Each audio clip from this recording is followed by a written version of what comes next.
Price the lord, hallelujah. ದೇವರ ನಾಮಕ್ಕೆ ಸ್ತೋತ್ರವಾಗಲಿ. ಪ್ರಾರ್ಥನೆ ಮಾಡಿಕೊಳ್ಳೋಣ.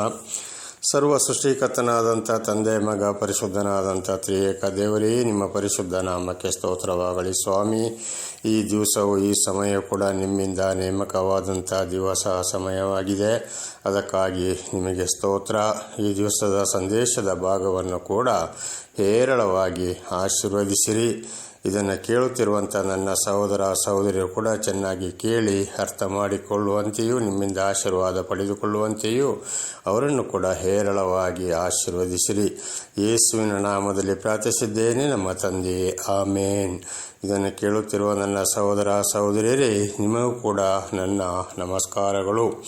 ಇವತ್ತಿನ ಸಂದೇಶದ ಭಾಗ ಯಾವುದೆಂದರೆ ಕರ್ತನ ಭೋಜನದ ಕುರಿತು, ಅಂದರೆ ದೇವರು ಕೊಟ್ಟ ಊಟ ಎಂಬುದಾಗಿ ಅದರ ಅರ್ಥವಾಗಿದೆ. ಕರ್ತನ ಭೋಜನದ ಕುರಿತು ಭಾಗ 1. ಈಗ ವಚನದ ಕಡೆಗೆ ಹೋಗೋಣ. ಮತ್ತಾಯ 26ನೇ ಅಧ್ಯಾಯ 26ರಿಂದ 28. ಮತ್ತಾಯ 26:26ರಿಂದ 28. ಅವರು ಊಟ ಮಾಡುತ್ತಿರುವಾಗ ಯೇಸು ರೊಟ್ಟಿಯನ್ನು ತೆಗೆದುಕೊಂಡು ದೇವರ ಸ್ತೋತ್ರ ಮಾಡಿ ಮುರಿದು ಶಿಷ್ಯರಿಗೆ ಕೊಟ್ಟು, ತಕೊಳ್ಳಿರಿ, ತಿನ್ನಿರಿ, ಇದು ನನ್ನ ದೇಹ ಅಂದನು. ಆಮೇಲೆ ಪಾತ್ರೆಯನ್ನು ತೆಗೆದುಕೊಂಡು ಸ್ತೋತ್ರ ಮಾಡಿ ಅವರಿಗೆ ಕೊಟ್ಟು, ಇದರಲ್ಲಿರುವುದನ್ನು ಎಲ್ಲರೂ ಕುಡಿಯಿರಿ, ಇದು ನನ್ನ ರಕ್ತ, ಇದು ಒಡಂಬಡಿಕೆಯ ರಕ್ತ, ಇದು ಪಾಪಗಳ ಕ್ಷಮೆಗಾಗಿ ಬಹು ಜನರಿಗೋಸ್ಕರ ಸುರಿಸಲ್ಪಡುವ ರಕ್ತ ಎಂದರು. ದೇವರ ನಾಮಕ್ಕೆ ಸ್ತೋತ್ರವಾಗಲಿ. ಹಲ್ಲೆಲೂಯಾ. ಇಲ್ಲಿ ದೇವರು 12 ಮಂದಿ ಶಿಷ್ಯರನ್ನು ಆರಿಸಿಕೊಂಡು, ದೇವರಿಗೆ ಮೊದಲೇ ಗೊತ್ತಿದೆ, ನಾನು ಸಾಯ್ತೇನೆ, ಪರಲೋಕಕ್ಕೆ ಏರಿ ಹೋಗ್ತೇನೆ, ನಾನು ಮನುಷ್ಯನ ರೂಪದಲ್ಲಿ ಇಲ್ಲಿ ಇರುವುದಿಲ್ಲ ಎಂಬುದಾಗಿ 3 ವರ್ಷಗಳ ಕಾಲ ಶಿಷ್ಯರನ್ನು ನಡೆಸಿಕೊಂಡು ದೇವರ ರಾಜ್ಯದ ಕುರಿತು ಸಾಕ್ಷಿಗಳನ್ನಾಗಿ, ಬೋಧಕರನ್ನಾಗಿ ಅವರನ್ನು ಪರಿವರ್ತನೆ ಮಾಡಿ, ಆಮೇಲೆ ಶಿಷ್ಯರು ಎಂದರೆ ನೀವು ನನ್ನಿಂದ ದೂರ ಹೋಗಬಾರದು, ನನಗೂ ನಿಮಗೂ ಒಂದು ಸಂಪರ್ಕ ಇರಬೇಕು ಎಂಬುದಾಗಿ ದೇವರೊಂದಿಗೆ ಸಂಪೂರ್ಣ ಸಂಪರ್ಕ ಇರುವುದಕ್ಕಾಗಿ ಈ ರೊಟ್ಟಿಯನ್ನು ಮತ್ತು ದ್ರಾಕ್ಷಾರಸವನ್ನು ದೇಹವಾಗಿ, ರಕ್ತವನ್ನಾಗಿ ನೀವು ಇದು ನನ್ನ ದೇಹ ಎಂಬುದಾಗಿ ರೊಟ್ಟಿಯನ್ನು ಕೊಟ್ಟರು. ಆವಾಗ ದೇವರಿಗೆ ಸ್ತೋತ್ರ ಮಾಡಿದಾಗ ಆ ರೊಟ್ಟಿಯು ದೇವರ ಮಾಂಸವಾಗಿ ಮಾರ್ಪಡುತ್ತದೆ ಎಂಬುದಾಗಿ. ಆಮೇಲೆ ಅದನ್ನು ತಿಂದ ಮೇಲೆ ಪಾನಪಾತ್ರೆ ಅಂದರೆ ದ್ರಾಕ್ಷಾರಸ, ಕೆಂಪು ದ್ರಾಕ್ಷಾರಸವನ್ನು ದೇವರಿಗೆ ತಂದೆಯಾದ ದೇವರಿಗೆ ಸ್ತೋತ್ರ ಮಾಡಿದಾಗ ಆ ಕೆಂಪು ದ್ರಾಕ್ಷಾರಸವು ರಕ್ತಕ್ಕೆ ಹೋಲಿಕೆಯಾಗಿದೆ, ಅದು ದೇವರ ರಕ್ತ, ಇದನ್ನು ನೀವು ಪಾನ ಮಾಡಿರಿ, ಇದು ಒಂದು ಒಡಂಬಡಿಕೆಯ ರಕ್ತ. ಅಂದರೆ ದೇವರಿಗೂ ಈ ದೇವರು ಆರಿಸಿಕೊಂಡ 12 ಮಂದಿ ಶಿಷ್ಯರಿಗೂ ಒಂದು ಒಡಂಬಡಿಕೆ. ನಾನು ನಿಮ್ಮನ್ನು ಕರೆದಿದ್ದೇನೆ, ನೀವು ಕೊನೆಯ ತನಕ ಇದನ್ನು ಮಾಡ್ತಾ ಇರಿ, ಆಗ ನನಗೂ ನಿಮಗೂ ಒಂದು ಸಂಪರ್ಕ ಇರುತ್ತದೆ ಎಂಬುದಾಗಿ ದೇವರು ಈ ರೀತಿಯ ಒಂದು ಕರ್ತನ ಭೋಜನವನ್ನು, ಅಂದರೆ ರೊಟ್ಟಿಯನ್ನು ಮತ್ತು ದ್ರಾಕ್ಷಾರಸವನ್ನು ದೇಹವನ್ನಾಗಿಯೋ ರಕ್ತವನ್ನಾಗಿಯೋ ಇದಕ್ಕೆ ಅವರಿಗೆ ಕುಡಿಯಕ್ಕೆ ಕೊಟ್ಟರು. ದೇವರ ನಾಮಕ್ಕೆ ಸ್ತೋತ್ರವಾಗಲಿ. ಇದನ್ನು ನೋಡುವಾಗ ಶಿಷ್ಯರಿಗೆ ರೊಟ್ಟಿಯನ್ನು ಮುರಿದು ಕೊಟ್ಟರು ಎಂಬುದಾಗಿ. ಆದರೆ ಇವತ್ತು ಅನೇಕರು ಏನು ಮಾಡ್ತಾ ಇದ್ದಾರೆ, ಮೊದಲೇ ಬೇಕರಿಗಳಿಗೆ ಆರ್ಡ್ರ್ ಕೊಟ್ಟು ಒಂದು ಸಣ್ಣ ₹1, ₹2 ಅಷ್ಟು ರೌಂಡ್ ಮಾಡಿಕೊಂಡು ಅದನ್ನು ಇವತ್ತು ಬರೀ ರೊಟ್ಟಿಯನ್ನು ಮಾತ್ರ ಕೊಡ್ತಾ ಇದ್ದಾರೆ, ದ್ರಾಕ್ಷಾರಸವನ್ನು ಕೊಡ್ತಾ ಇಲ್ಲ. ಇನ್ನು ಅನೇಕರು ಏನು ಮಾಡ್ತಾ ಇದ್ದಾರೆ ಅಂದರೆ ಗೋಧಿಯ ದೋಸೆ ಮಾಡಿ ಅದಕ್ಕೆ ಸ್ವಲ್ಪ ತುಪ್ಪನೋ ಇನ್ನು ಏನಾದರೂ ಸಿಹಿ ಆಗಲಿಕ್ಕೆ, ಬಾಯಿ ರುಚಿ ಆಗಲಿಕ್ಕೋಸ್ಕರ ಆ ರೀತಿ ದೋಸೆ ಮಾಡಿ ಇದು ದೇವರ ರೊಟ್ಟಿ ಎಂಬುದಾಗಿ ಕೊಟ್ಟು ಇಂಥ ಒಂದು ಅನ್ಯಾಯಗಳನ್ನು ಕೂಡ ಇವತ್ತು ಮಾಡ್ತಾ ಇದ್ದಾರೆ. ಹಾಗೆ ಆದರೆ ಇಲ್ಲಿ ರೊಟ್ಟಿಯನ್ನು ಮುರಿದು ಕೊಟ್ಟರು, ಬೆಂಕಿಯಲ್ಲಿ ಸುಟ್ಟಂಥ ರೊಟ್ಟಿ. ಆದರೆ ಇಲ್ಲಿ ಬೆಂಕಿ ಅಂತ ಬರೆದಿಲ್ಲ, ಆದಿ ಕಾಲದಲ್ಲಿ ಈ ಯಾವುದು ಇರಲಿಲ್ಲ, ಬರೀ ಬೆಂಕಿಯಲ್ಲಿ ಸುಡೋದು ಮಾತ್ರವಾಗಿದೆ. ಅದನ್ನು ಶಿಷ್ಯರಿಗೆ ಕೊಟ್ಟು ಈ ರೀತಿಯಲ್ಲಿ ಕೊಟ್ಟರು. ಆದರೆ ಇಲ್ಲಿ ಯೇಸುಸ್ವಾಮಿ ಕೊಟ್ಟಿದ್ದು ಯಾರಿಗೆ ಅಂದರೆ ಬರೀ 12 ಮಂದಿ ಶಿಷ್ಯರಿಗೆ, ಗಂಡಸರಿಗೆ, ಬೇರೆ ಯಾವ ಗಂಡಸರಿಗೆ ಕೂಡ ಅಲ್ಲಿ ಕೊಡಲಿಲ್ಲ.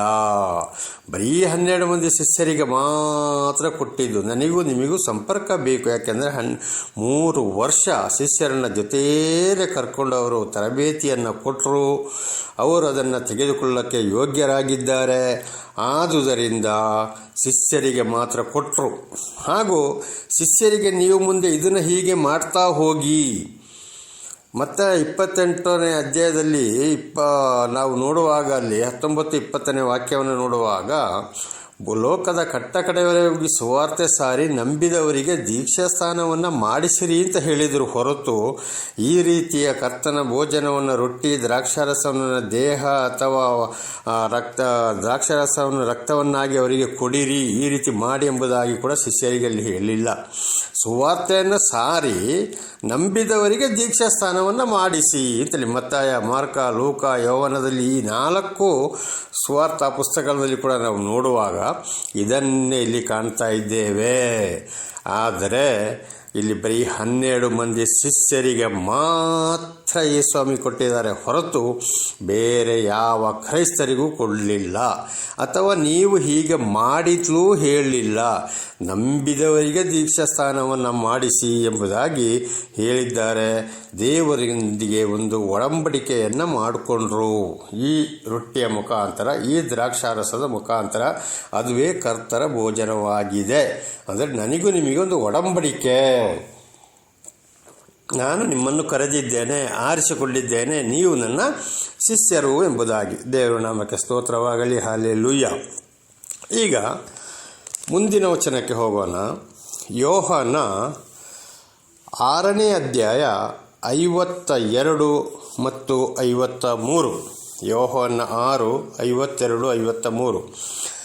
ಆಗ ಯೆಹೂದ್ಯರು, ಇವರು ತನ್ನ ಮಾಂಸವನ್ನು ನಮಗೆ ಹೇಗೆ ತಿನ್ನುವುದಕ್ಕೆ ಕೊಟ್ಟನು ಎಂದು ತಮ್ಮೊಳಗೆ ವಾಗ್ದಾನ ಮಾಡುತ್ತಿರಲು, ಯೇಸು ಅವರಿಗೆ, ನಿಮಗೆ ನಿಜ ನಿಜವಾಗಿ ಹೇಳುತ್ತೇನೆ, ನೀವು ಮನುಷ್ಯಕುಮಾರನ ಮಾಂಸವನ್ನು ತಿನ್ನದೆ ಅವನ ರಕ್ತವನ್ನು ಕುಡಿಯದೆ ಹೋದರೆ ನಿಮ್ಮೊಳಗೆ ಜೀವವಿಲ್ಲ ಎಂಬುದಾಗಿ. ಇಲ್ಲಿ ಯೋಹಾನನ ಮುಖಾಂತರ ಯೇಸುಸ್ವಾಮಿ ಏನು ಮಾಡ್ತಾ ಇದ್ದಾರೆ, ಈ ವಿಷಯವನ್ನು ತಿಳಿಸಿದರು.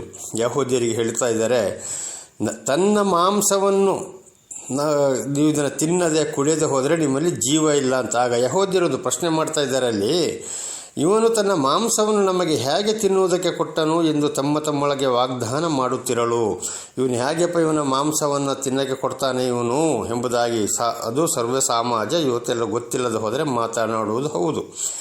ಅದಕ್ಕೆ ಯೇಸು ಹೇಳಿದರು, ಯೇಸು ಅವರಿಗೆ, ನಿಮಗೆ ನಿಜ ನಿಜವಾಗಿ ಹೇಳುತ್ತೇನೆ, ನೀವು ಮನುಷ್ಯಕುಮಾರನ ಮಾಂಸವನ್ನು ತಿನ್ನದೆ ಅವನ ರಕ್ತವನ್ನು ಕುಡಿಯದೆ ಹೋದರೆ ನಿಮ್ಮೊಳಗೆ ಜೀವವಿಲ್ಲ.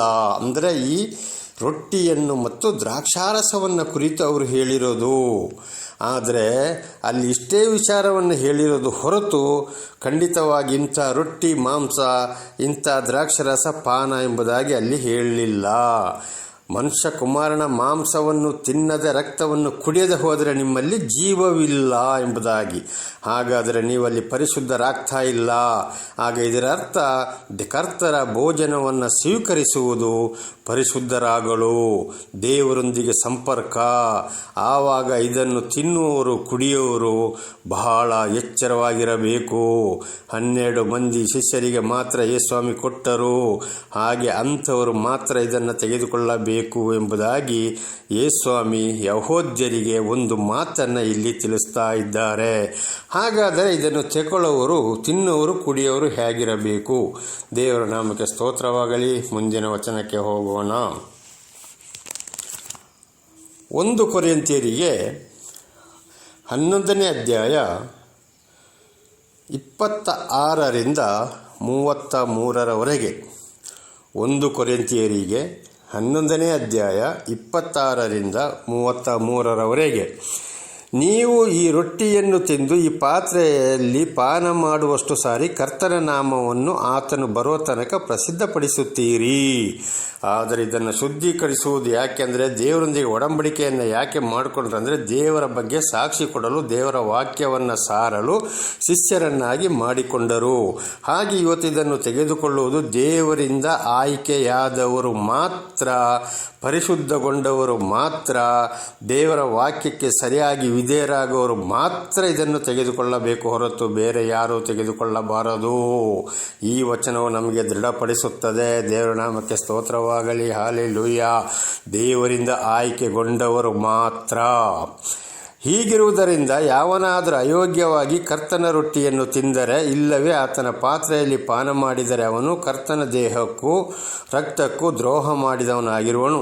ಪ್ರತಿ ಮನುಷ್ಯನು ತನ್ನನ್ನು ಪರೀಕ್ಷಿಸಿಕೊಂಡವನಾಗಿ ಆ ರೊಟ್ಟಿಯಲ್ಲಿ ತಕೊಂಡು ತಿನ್ನಲಿ, ಆ ಪಾತ್ರೆಯಲ್ಲಿ ಕುಡಿಯಲಿ. ಯಾಕೆಂದರೆ ಕರ್ತನ ದೇಹವೆಂದು ವಿವೇಚಿಸದೆ ತಿಂದು ಕುಡಿಯುವವನು ಹಾಗೆ ತಿಂದು ಕುಡಿಯುವುದರಿಂದ ನ್ಯಾಯ ತೀರ್ಪಿಗೊಳಗಾಗುವನು.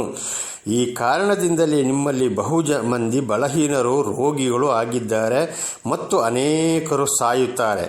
ನಮ್ಮನ್ನು ನಾವೇ ವಿಚಾರಿಸಿಕೊಂಡರೆ ನ್ಯಾಯ ವಿಚಾರಣೆಗೊಳಗಾಗುವುದಿಲ್ಲ, ಆದರೆ ನಾವು ಕರ್ತನ ನ್ಯಾಯ ವಿಚಾರಣೆಗೆ ಒಳಗಾಗಿರಲಾಗಿ ಆತನು ಇವರಿಗೆ ಲೋಕದವರ ಸಂಗಡ ಅಪರಾಧಿಗಳೆಂಬ ನಿರ್ಣಯವಾಗಬಾರದೆಂದು ನಮ್ಮನ್ನು ಶಿಕ್ಷಿಸುತ್ತಾನೆ. ಆದ ಕಾರಣ ನನ್ನ ಸಹೋದರರೇ, ಈ ಭೋಜನವನ್ನು ಮಾಡುವುದಕ್ಕೆ ಕೂಡಿ ಬರುವಾಗ ಒಬ್ಬರೊಬ್ಬರು ಕಾದುಕೊಳ್ಳಿರಿ. ಒಬ್ಬರು ಹಸಿದರೆ ಅವನು ಮನೆಯಲ್ಲಿಯೇ ಊಟ ಮಾಡಲಿ. ನೀವು ಕೂಡಿ ಬಂದದ್ದು ನ್ಯಾಯ ವಿಚಾರಣೆಗೊಳಗಾಗುವುದಕ್ಕೆ ಕಾರಣವಾಗಬಾರದು. ಮಿಕ್ಕಾದ ಸಂಗತಿಗಳನ್ನು ನಾನು ಬಂದಾಗ ಕ್ರಮಪಡಿಸುತ್ತೇನೆ. ದೇವರ ನಾಮಕ್ಕೆ ಸ್ತೋತ್ರವಾಗಲಿ. ಹಲ್ಲೆಲೂಯಾ. ನಾವು ನಿಜವಾಗಿ ಪರಿಶುದ್ಧರಾಗದ ಹೋದರೆ, ದೇವರ ವಾಕ್ಯಕ್ಕೆ ಸಂಪೂರ್ಣವಾಗಿ ವಿಧೇಯರಾಗದ ಹೋದರೆ ಮತ್ತು ಸುಳ್ಳು, ದಗ, ಮೋಸ, ಅನ್ಯಾಯ, ವ್ಯಭಿಚಾರ, ಜಗಳಗಳು, ಜಟ್ಟಿಗಳು, ಗಂಡ ಇರ್ಬೋದು, ಹೆಂಡತಿ ಇರ್ಬೋದು, ತಂದೆ ತಾಯಿ, ಅಣ್ಣ ತಮ್ಮಂದಿರು, ಮಕ್ಕಳು ಇರ್ಬೋದು, ಹಣಕ್ಕಾಗಿ ನಾನಾ ರೀತಿ ಅನ್ಯಾಯ ಮಾಡ್ತಾ ಇರುವುದು, ವಿಗ್ರಹಾರಾಧನೆ, ಮಾಯ ಮಂತ್ರಗಳು ಇರೋದು, ಕ್ರೈಸ್ತರಂತ ಹೇಳಿಕೊಂಡರೂ ಕೂಡ ಸಾಲದು, ದಾನ ಧರ್ಮ ಮಾಡ್ತೀನಿ ಅಂತ ಹೇಳಿದರೂ ಸಾಲದು. ಈ ರೀತಿ ಏನಾದರೂ ನಮ್ಮಲ್ಲಿದ್ದರೆ ಖಂಡಿತವಾಗಿ ಕರ್ತನ ದೇಹಕ್ಕೂ ರಕ್ತಕ್ಕೂ ದ್ರೋಹ. ಆದ್ದರಿಂದ ನಾವು ಅದನ್ನು ತೆಗೆದುಕೊಳ್ಳಬಾರದು. ವಿಚಾರಿಸಿ ತೆಗೆದುಕೊಂಡು ತಿನ್ನಲಿ, ಕುಡಿಯಲಿ, ನಿಮ್ಮನ್ನು ನೀವೇ ಪರೀಕ್ಷಿಸಿಕೊಳ್ಳಿ ಎಂಬುದಾಗಿ ಪೌಲನು ಹೇಳುತ್ತಾನೆ. ಒಂದು ವೇಳೆ ಹಿಂದೆ ಮುಂದೆ ನೋಡಿದ ಕರ್ತರ ಭೋಜನ ಅಂತ ಏನಾದರೂ ನಾವು ಪರಿಶುದ್ಧರಾಗದೆ ಹೋದರೆ, ದೇವರ 10 ಆಜ್ಞೆಗಳಿಗೆ ವಿಧೇಯರಾಗದ ಹೋದರೆ, ಸಂಪೂರ್ಣ ದೇವರ ವಾಕ್ಯಕ್ಕೆ ವಿಧೇಯರಾಗದ ಹೋದರೆ ಖಂಡಿತವಾಗಿ ತೆಗೆದುಕೊಳ್ಳಲು ನಾವು ಹೋಗಬಾರದು. ನ್ಯಾಯ ತೀರ್ಪು, ಶಿಕ್ಷೆಗೊಳಗಾಗುತ್ತೇವೆ. ಅದಕ್ಕೆ ನೋಡಿ 30ನೇ ವಚನ, ಈ ಕಾರಣದಿಂದಲೇ ನಿಮ್ಮಲ್ಲಿ ಮಂದಿ ಬಲಹೀನರು, ರೋಗಿಗಳೂ ಆಗಿದ್ದಾರೆ ಮತ್ತು ಅನೇಕರು ಸಾಯುತ್ತಾರೆ. ಅನೇಕ ರೋಗಿ, ಬಲಹೀನ, ನಾನಾ ಥರದ ಕಾಯಿಲೆಗಳು ಬಂದು ಸಾಯುವುದು ಇವತ್ತು ಕ್ರೈಸ್ತರು ಅಂತ ಹೇಳಿಕೊಂಡು ಮಾಡಿದರೂ ಕೂಡ ಅನೇಕರು ರೋಗಿಗಳಾಗ್ತಾ ಇರೋದು ಈ ಕರ್ತರ ಭೋಜನದ ವಿಷಯದಿಂದ. ಬಹಳ ಎಚ್ಚರ. ಆದ್ದರಿಂದ ನಮ್ಮನ್ನು ನಾವೇ ವಿಚಾರಿಸಿಕೊಂಡು ನಮ್ಮಲ್ಲಿ ತಪ್ಪು ಇದೆ ಅಂತಾದರೆ ನಾವು ತಗೊಳ್ಳೋಕ್ಕೆ ಹೋಗಬಾರದು. ಅದರಲ್ಲಿ ಏನೂ ತೊಂದರೆ ಇಲ್ಲ. ಹಾಗಿದ್ದರೆ ನಾವು ನ್ಯಾಯ ವಿಚಾರಣೆಗೆ ಶಿಕ್ಷೆಗೊಳಗಾಗುವುದಿಲ್ಲ. ಹಿಂದು ಮುಂದೆ ನೋಡದೆ ಇವತ್ತು ತಿಂಗಳ ಮೊದಲನೆಯ ಭಾನುವಾರ, ಇವತ್ತು ಕರ್ತರ ಭೋಜನ, ನಾನು ಇವತ್ತು ಊಟ ಮಾಡುವುದಿಲ್ಲ, ಅದನ್ನು ತೆಗೆದುಕೊಳ್ಳುವವರೆಗೆ ನಾನು ಉಪವಾಸ ಇರ್ತೇನೆ, ನಾನು ತಲೆ ಹಾದಿ ಬೀದಿಲಿ ಸಿಕ್ಕಿದವರ ಹತ್ರ ಎಲ್ಲ ಹೇಳಿಕೊಂಡು ಹೋಗಿ ಅಲ್ಲಿ ತಲೆಗೆ ಮುಸ್ಕು ಹಾಕ್ಕೊಂಡು ಅಥವಾ ಗಂಡಸರು ಹಾಗೆಯೋ ನಾನಾ ರೀತಿಯಲ್ಲಿ ಇದ್ದು ಕರ್ತರ ಭೋಜನವನ್ನು ನಾವು ಪರಿಶುದ್ಧರಾಗದ ಹೋದರೆ, ದೇವರ ವಾಕ್ಯಕ್ಕೆ ಸಂಪೂರ್ಣವಾಗಿ ವಿಧೇಯರಾಗದ ಹೋದರೆ, ಈ ಪ್ರಾಪಂಚಿಕ ವಿಷಯದಲ್ಲಿ ಜೀವಿಸಿಕೊಂಡು ಕ್ರೈಸ್ತರಂತ ನಾವು ಹೇಳಿಕೊಂಡು ತಿಂದರೆ ಕುಡಿದರೆ ಖಂಡಿತವಾಗಿ ಅನೇಕರು ಇವತ್ತು ಬಲಹೀನರು, ರೋಗಿಗಳು, ಅನೇಕರು ಸಾಯುವುದು ಇದೇ ಕಾರಣ. ನಮ್ಮಲ್ಲಿ ತಪ್ಪು ಇದೆ ಅಂತೇಳಿ ಗೊತ್ತಾದರೆ ನಾವು ಅದನ್ನು ತಗೊಳ್ಳೋದೆ ಬರೀ ಪ್ರಾರ್ಥನೆಯಲ್ಲಿದ್ದರೆ ಖಂಡಿತವಾಗಿ ನಾವು ಶಿಕ್ಷೆಯನ್ನು ತಪ್ಪಿಸಿಕೊಳ್ಳವರಾಗಿದ್ದೇವೆ. ಹಾಗೆ ಲೋಕದವರ ಸಂಗಡ ಶಿಕ್ಷೆ ಆಗಬಾರದು ಎಂಬುದಾಗಿ ಅದಕ್ಕೆ ದೇವರು ಏನು ಮಾಡ್ತಾ ಇದ್ದಾನೆ, ನಾವು ತಪ್ಪಿ ಹೋದಾಗ ನಮ್ಮನ್ನು ಶಿಕ್ಷೆಗೆ ಒಳಪಡಿಸಿಬಿಡುತ್ತಾನೆ. ಅಂದರೆ ಇವರು ಪರಿಶುದ್ಧರಾಗಲಿ, ಲೋಕದವರ ಹಾಗೆ ಇವರು ಆಗಬಾರದು, ಪರಿಶುದ್ಧರಾಗಿ ಜೀವಿಸಬೇಕು ಅಂತ ಹೇಳಿ ಆ ಒಂದು ಶಿಕ್ಷೆಯನ್ನು ಬರಮಾಡುತ್ತಾನೆ. ಇನ್ನು ಕೆಲವರು ಏನು ಮಾಡ್ತಾ ಇದ್ದಾರೆ ಅಂದರೆ, ಆಗಿನ ಕಾಲದಲ್ಲಿ ಕರ್ತರ ಭೋಜನಕ್ಕಾಗಿ ಕೂಡಿ ಬರುವಾಗ ಬೇಗ ರೊಟ್ಟಿ ಕೊಟ್ಟ ತಕ್ಷಣ ಅವರು ತಿಂದುಕೊಳ್ತಾ ಇದ್ದರು. ಅದಕ್ಕೆ ಇಲ್ಲಿ ಪೌಲನು ಹೇಳಿದ, ಭೋಜನವನ್ನು ಮಾಡುವುದಕ್ಕೆ ಕೂಡಿ ಬರುವಾಗ ಒಬ್ಬರನ್ನೊಬ್ಬರು ಕಾದುಕೊಳ್ಳಿರಿ, ಒಬ್ಬನು ಹಸಿದರೆ ಅವನು ಮನೆಯಲ್ಲೇ ಊಟ ಮಾಡಲಿ ಎಂಬುದಾಗಿ. ಅಂದರೆ ಕರ್ತರ ಭೋಜನವನ್ನು ನಿಜವಾಗಿ ಇವತ್ತು ದೇವರಿಂದ ಆಯ್ಕೆಗೊಂಡಂಥ ಸೇವಕರು ಕೊಟ್ಟಾಗ ಕೊನೆಯ ತನಕ ಅದನ್ನು ಕೈಯಲ್ಲಿ ಹಿಡಿದುಕೊಂಡು ಪ್ರಾರ್ಥನೆಯಲ್ಲಿರಬೇಕು. ಎಲ್ಲರೂ ಸೇರಿ ನಾವು ದೇವರ ದೇಹವನ್ನು ಭಜಿಸೋಣ ಅಥವಾ ಊಟ ಮಾಡೋಣ ಅಂತ ಹೇಳಿದಾಗ ಮಾತ್ರ ಎಲ್ಲರೂ ಒಂದೇ ಸಲ ತಿನ್ನಬೇಕು. ಇಲ್ಲಿ ಒಬ್ಬೊಬ್ಬರು ಸಿಕ್ಕಿದ ತಕ್ಷಣವೇ ತಿಂದು ಬಿಡ್ತಾರೆ. ಇದಕ್ಕೆ ಅಪೊಸ್ತಲ ಪೌಲನು ಹೇಳಿದ್ದೇನಪ್ಪ ಅಂದರೆ, ನೀವು ಹಸಿದಿದ್ದರೆ ಊಟ ಮಾಡಿ, ಮನೆಯಲ್ಲೇ ಊಟ ಮಾಡಿ ಬನ್ನಿರಿ ಎಂಬುದಾಗಿ. ಈ ನಿಯಮವನ್ನು ಪಾಲಿಸಬೇಕು ನನ್ನ ಸಹೋದರ ಸಹೋದರಿಯರೇ. ಇಲ್ಲದಿದ್ದರೆ ಖಂಡಿತವಾಗಿ ಇವತ್ತು 10 ಆಜ್ಞೆಗಳು ಆಜ್ಞೆಗಳು ಅಂದರೆ 10 ಆಜ್ಞೆಗಳು ನಮ್ಮನ್ನು ಪಾಪದಿಂದ ಬಿಡುಗಡೆ ಮಾಡುವುದಕ್ಕಲ್ಲ, ನಮ್ಮ ಪಾಪಗಳನ್ನು ಎತ್ತಿ ತೋರಿಸುವುದಕ್ಕೆ. ಹಿಂದೆ ಇಸ್ರೇಲರು ತಪ್ಪು ಮಾಡಿದಾಗ ಅವರ ಪಾಪಗಳನ್ನು ಅವರಿಗೆ ತೋರಿಸಿಕೊಡುವುದಕ್ಕಾಗಿ ಸೀನಾಯಿ ಬೆಟ್ಟದಲ್ಲಿ ಮೋಶೆ ಮುಖಾಂತರ 10 ದಶಾಜ್ಞೆಗಳನ್ನು ಕೊಟ್ಟರು. ಆದರೆ ಅದು ಏನಂದರೆ, ಇಸ್ರೇಲರಿಗೆ ಅವರ ಪಾಪ ಮೋಶೆಗೆ ಹೇಳಿದರು, ಹೋಗಿದ್ದನ್ನು ಅವರಿಗೆ ಬೋಧಿಸು ಎಂಬುದಾಗಿ. ಅವರ ಪಾಪ ಇದರಿಂದ ಬಿಡುಗಡೆ ಆಗ್ತದೆ ಅಂತ ಯೆಹೋವ ದೇವರು ಹೇಳಲಿಲ್ಲ, ಅವರಿಗೆ ಬೋಧಿಸು ಎಂಬುದಾಗಿ. ಹಾಗೆ ಈ ವಿಮೋಚನಾ ಕಾಂಡ 20ನೇ ಅಧ್ಯಾಯದಲ್ಲಿ 1ರಿಂದ 17ರವರೆಗೆ ನಾವು ಓದುವಾಗ ಅದನ್ನು ಚೆನ್ನಾಗಿ ಬಹಳಷ್ಟು ವಿಷಯಗಳಿಗೆ ಅರ್ಥ ಮಾಡಿಕೊಂಡಾಗ ಪಾಪಗಳನ್ನು ಮೋಶೆ ಅವರಿಗೆ ಬೋಧಿಸಿದ ಹಾಗೆ ಇವತ್ತು ಕೂಡ ನಮಗೆ 10 ದಶಾಜ್ಞೆಗಳು ನಮ್ಮ ಪಾಪಗಳನ್ನು ತಿಳಿಸಿಕೊಡುವುದಕ್ಕೆ. ಮೊಟ್ಟ ಮೊದಲು ನನ್ನ ಸಹೋದರ ಸಹೋದರರೇ, 10 ದಶಾಜ್ಞೆಗಳನ್ನು ಮೊದಲು ನಾವು ಬಿಡಿ ಬಿಡಿಯಾಗಿ ಇದನ್ನು ತಿಳಿದುಕೊಂಡು ನಮ್ಮ ಹೃದಯದಲ್ಲಿಯೂ ಜ್ಞಾನದಲ್ಲಿ ಇವತ್ತು ಕಂಪ್ಯೂಟರ್ ಇದ್ದ ಹಾಗೆ ಅಲ್ಲಿ ಪ್ರಿಂಟ್ ಆಗಿರಬೇಕು. ಹಾಗಾದರೆ ಮಾತ್ರ. ಅನೇಕರು ಹೇಳ್ತಾ ಇದ್ದಾರೆ, 10 ಆಜ್ಞೆಗಳು ನಮಗೆ ಬೇಡ, ನಾವು ಯಹೂದ್ಯರಲ್ಲ, ನಾವು ಹೊಸ ಒಡಂಬಡಿಕೆ ಕ್ರೈಸ್ತರು, ಅದು ಸತ್ತು ಹೋಗಿದೆ, ಅದು ಮುದಿಯಾಗಿದೆ, ನಮಗೆ ಸಂಬಂಧವೇ ಇಲ್ಲ ಎಂಬುದಾಗಿ ಇವರು ಹೇಳುತ್ತಾರೆ. ಹಳ ಒಡಂಬಡಿಕೆ ನಮಗೆ ಬೇಡವೇ ಬೇಡ ಎಂಬುದಾಗಿ. ಆದರೆ ಇವರಿಗೆ ಮಲಾಕಿ ಗ್ರಂಥದಲ್ಲಿ ಮಾತ್ರ ಬೇಗ ದಶಾಂಶ ಕಾಣಿಕೆಗಾಗಿ ಮಲಾಕಿ ಗ್ರಂಥ ಮಾತ್ರ ಹಳೆ ಒಡಂಬಡಿಕೆ ಬೇಗ ಬೇಕಾಗಿದೆ ಇವರಿಗೆ, ಬಾಕಿ ಯಾವುದಕ್ಕೂ ಬೇಡ. ಇದನ್ನು ಮುಂದಿನ ದಿವಸಗಳಲ್ಲಿ ನಾವು ಈ 10 ದಶಾಜ್ಞೆಗಳ ಬಗ್ಗೆ, ಅದಕ್ಕೆ ಸಂಬಂಧಪಟ್ಟ ವಚನಗಳನ್ನು ಬಗ್ಗೆ ಬಿಡಿ ಬಿಡಿಯಾಗಿ ತಿಳಿದುಕೊಳ್ಳೋಣ. ದೇವರ ನಾಮಕ್ಕೆ ಸ್ತೋತ್ರವಾಗಲಿ. ಆದ್ದರಿಂದ ಕರ್ತರ ಭೋಜನವನ್ನು ತೆಗೆದುಕೊಳ್ಳುವುದು ಬಹಳ ಎಚ್ಚರವಾಗಿರಬೇಕು. ದೇವರ ನಾಮಕ್ಕೆ ಸ್ತೋತ್ರವಾಗಲಿ. ಇದನ್ನು ದೇವರು ನನ್ನ ಮುಖಾಂತರ ನಿಮ್ಮನ್ನು ಎಚ್ಚರಿಸಿದ್ದಾರೆ, ಅದಕ್ಕಾಗಿ ದೇವರಿಗೆ ಸ್ತೋತ್ರವನ್ನು ಸಲ್ಲಿಸುವನಾಗಿದ್ದೇನೆ.